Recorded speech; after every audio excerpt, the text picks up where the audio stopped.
Qu'est-ce qu'un échange libre? L'échange libre, c'est un exercice dont le principe de base repose sur un échange de points de vue sur un sujet et en toute liberté. L'objectif de cette technique, c'est de faire émerger les connaissances et les représentations d'un groupe sur une problématique donnée. Un exemple de sujet? Exemple de sujet, faire comprendre le principe de l'individualisation de la peine. Les sanctions doivent-elles être les mêmes pour tous? Comment déterminer un sujet d'échange libre? Le sujet est à déterminer en fonction de la demande de l'établissement ou de la personne qui vous a sollicité pour une intervention. Et celui-ci peut être formulé sous forme d'une question, d'une affirmation, mais on peut aussi utiliser une image, une vidéo ou tout autre document pédagogique. Pourquoi utiliser cette technique d'animation?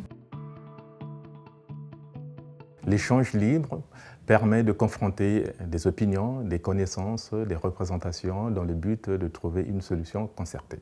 Cette technique s'adapte à tous les publics. En plus, c'est une technique intéressante dans la mesure où elle peut être une réelle école dans la prise de parole en public, mais aussi dans l'écoute de l'autre. Quelles sont les conditions de réussite?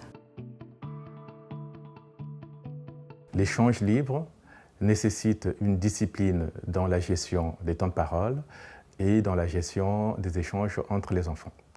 Il nécessite de la rigueur et du respect de l'autre. Quel est le rôle de l'intervenant pendant l'animation?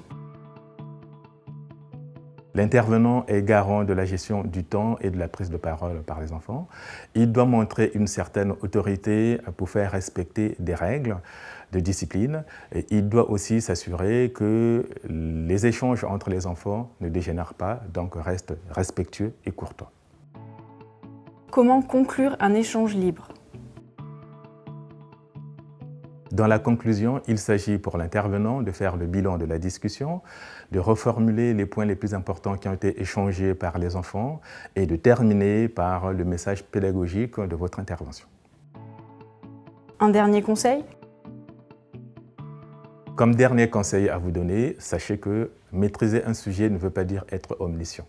Si vous n'avez pas de réponse à une question qui a été posée par un enfant, n'hésitez pas à dire que vous allez vous renseigner et que vous allez apporter ou faire apporter la réponse à cette question ultérieurement.